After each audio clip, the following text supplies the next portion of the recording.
Congrats to DJ Nas Girl Power and a huge big up to Fire Explosion. Now let's get into the Intense 5. Tyrone, you're not the only one trying to get with Riri. Turns out someone broke into the singer's home in LA in what the police said was attempted burglary. He managed to evade bodyguards and escape. Riri wasn't home at the time, thank goodness. God, right? Mm-hmm.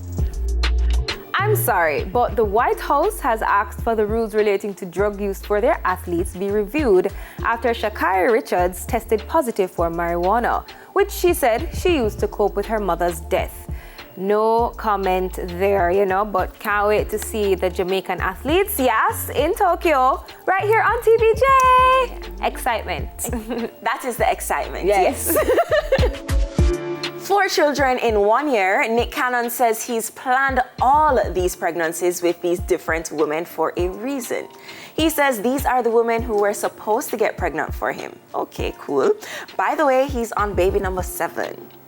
I think he has a maternity shoot fetish. Because every single one of them, him there at the maternity shoot. No man, him want be in at the shoot. Him can be using himself as a prop. Good Lord. Wow, bro, wow. Anyways. So, Greensleeves Publishing has filed a lawsuit against Chris Brown for his sampling of Red Rat's Tight Up Skirt. They say he took the core musical features and used it in his song Privacy Without Permission. He's being sued for $1.5 million, so we'll definitely keep you posted on that one. Wow. And finally holding the spot this week, pray for Haiti.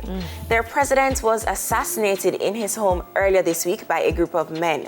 No one has claimed the attack, but the country has declared a state of siege. Condolences to the family.